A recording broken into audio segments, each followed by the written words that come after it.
Assalamualaikum dan selamat datang di Quadrenesia. Ini adalah Kia All New Carens yang versi diesel. Ya, jadi Kia All New Carens yang dijual di Indonesia juga akan tersedia dengan pilihan mesin dieselnya.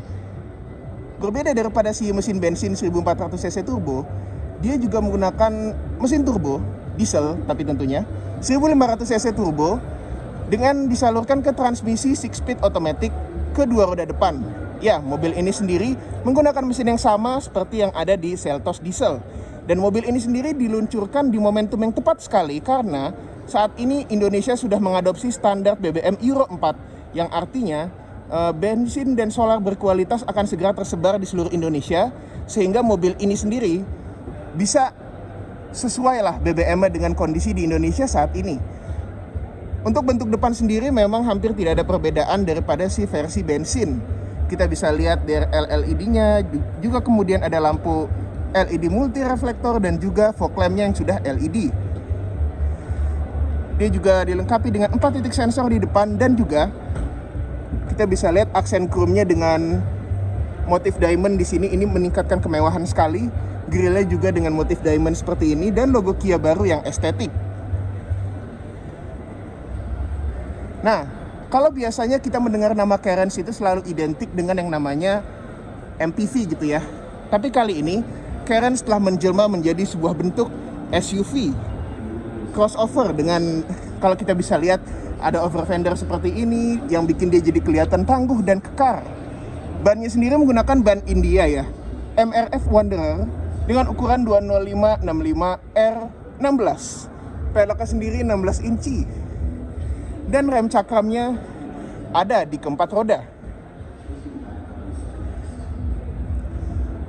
Mobil ini sendiri memang bisa dibilang cukup estetik ya kalau menurut saya.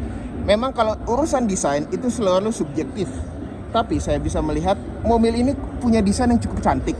Bahkan chrome-nya ini rapi sampai ke belakang dan desain jendelanya ini nggak patah di tengah sehingga kalau mau dipasang talang air itu tidak akan merusak desain. Antenanya sudah shark fin dan ada rear defogger di belakang. Lampu belakang sudah LED tentunya.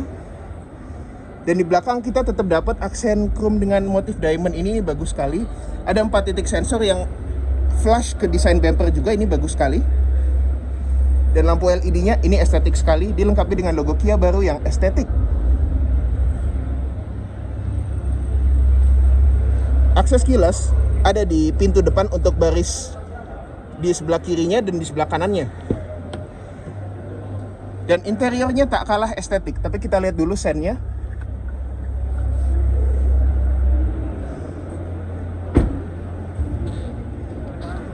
Dalam keadaan mengesen, LED DRL ini akan berperan juga sebagai lampu sen yang kelihatannya LED-nya itu tebal dan estetik sekali. Ini bagus sekali. Dan kalau kita lihat di belakang juga ya. Kemudian kita buka bagasinya. Ada kamera belakang tentu saja. Dan kompartemen bangku belakang untuk menariknya bisa pakai ini ya. Dan dia cukup rebah loh. Kalau misalnya kita rebahin gini. Masih ada space juga untuk bagasi di belakangnya ya. Dan bahkan ada power outlet USB Type-C di belakang, di kiri dan di kanan. Ini hebat sekali.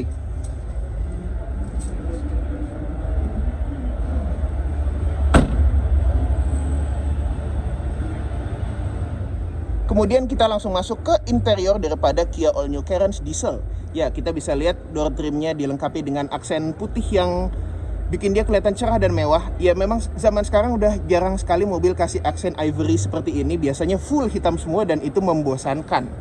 Handle-nya sendiri dilapis semacam silver finish ya, bukan chrome.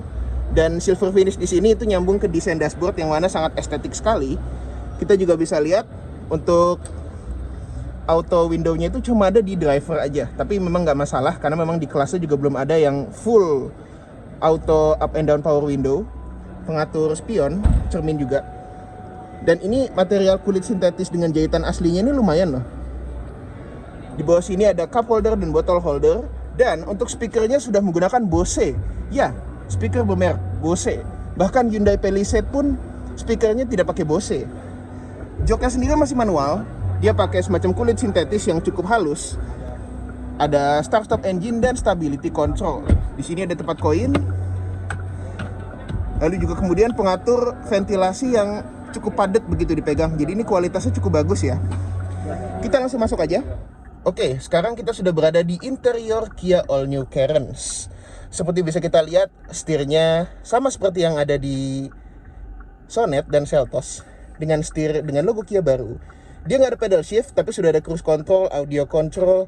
Setirnya sendiri bisa diatur, tilt dan teleskopik ya. Wipernya sendiri sudah intermittent dan lampunya sudah ada auto. Ada tulisan Carens di sini. Dia sudah dilapis kulit dan bagian bawahnya ini flat. Ini bagus sekali. Nah, lalu kemudian head unitnya memang ada versi yang lebih besar lagi. Tapi segede ini juga menurut saya sudah cukup. Dan ini dashboardnya ini estetik sekali loh. Terintegrasi seperti mobil Eropa gitu ya. Desainnya tuh nyatu sampai ke door trim gitu. Dan ini bagus sekali. Ada cup holder. Dan juga di sini, ini ada semacam logo colokan ya kalau kita lihat. Ini bukan untuk ngecas. Ini adalah colokan untuk opsional parfum. Jadi seperti di mobil-mobil Eropa gitu lah ya. Kita bisa masang semacam parfum gitu di sininya. Jadi kayak udah ada slotnya gitu dan dia dilengkapi dengan ambient light di bagian bawah sini. Ini hebat sekali. Bahkan ambient lightnya sampai ke bawah sini. Glove box masih tidak soft opening ya. Dan disinilah kita bisa melihat banyak fiturnya dia. Dia punya parking sensor, lalu kemudian cooling seat, ada 3 pengaturan di kiri dan di kanan, hill descent control, drive mode, lalu kemudian juga USB Type-C dan juga 12 volt power outlet, wireless charger dan juga ini transmisinya. Dan ini adalah yang bikin dia beda daripada versi bensinnya. Transmisinya menggunakan 6-speed automatic torque converter biasa, bukan dual clutch drive. Track recordnya Kia dan Hyundai dengan transmisi 6-speed automatic cukup bagus. Kemudian mesinnya sendiri, dia tenaganya hanya sekitar 115 PS dan torsi 250 Nm. Akan tetapi, ya torsinya lebih tinggi daripada si versi bensin, yang meskipun tenaganya lebih tinggi 140 PS dan torsinya lebih rendah 242 Nm, tapi nggak masalah gitu. Kalau menurut saya sih ya. Rem parkirnya sendiri dia masih manual. Tidak perlu elektrik-elektrikan.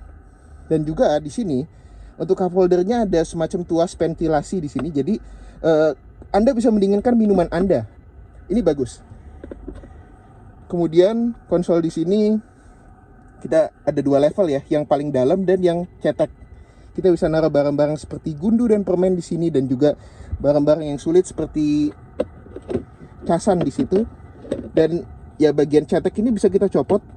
Dan di bawah sini, ini dilapis semacam kain gitu. Jadi barang Anda nggak akan geresekan kemana-mana. Bagus. Sekarang kita langsung masuk ke kabin belakang.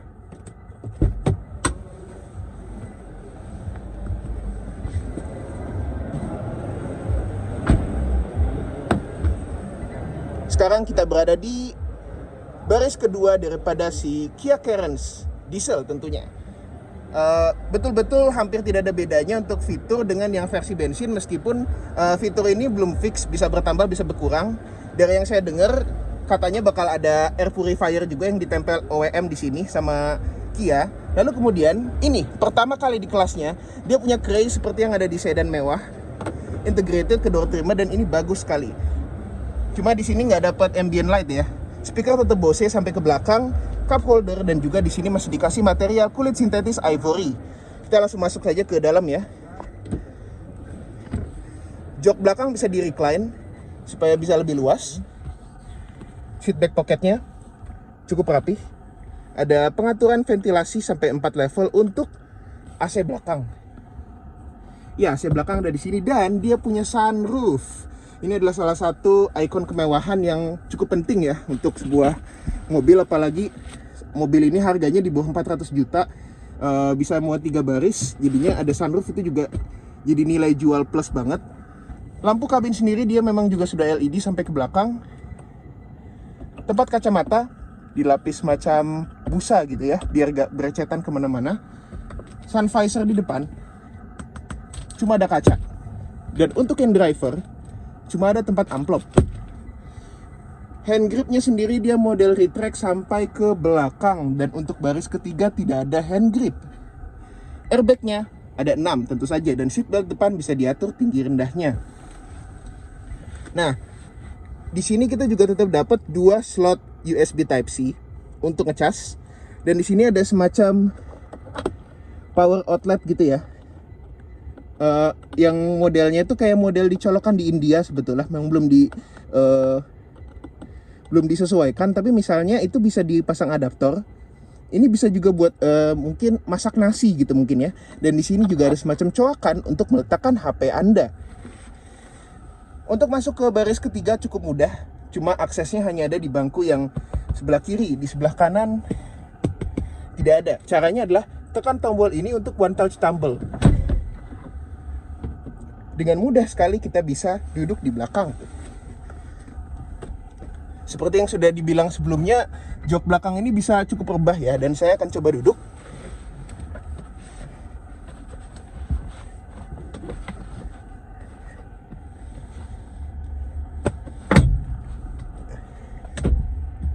Oke.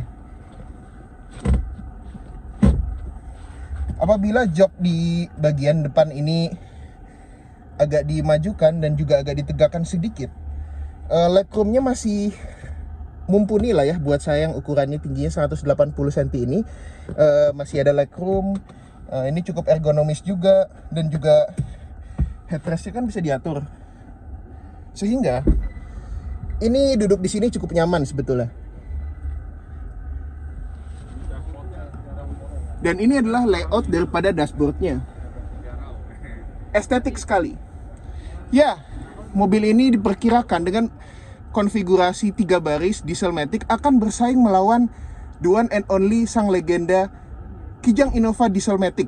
Ya, memang dia tidak memiliki kemampuan untuk menenggak solar 5000-an, tapi karena sekarang sudah Euro 4, bahkan Kijang Innova pun mereka supaya garansinya tidak putus harus pakai solar Pertamina Dex. Kalau enggak, garansinya putus. Sehingga mobil ini diluncurkan saat ini adalah momen yang tepat bagi Anda untuk memiliki mobil ini. Mobil ini sudah sesuai dengan spek Indonesia untuk dieselmatic-nya dan akan menjadi pilihan yang bagus. Jangan lupa like kalau Anda suka video kami, subscribe di bawah kalau Anda belum, komentar seperti netizen yang budiman, dan sampai jumpa di video kami berikutnya. Dah.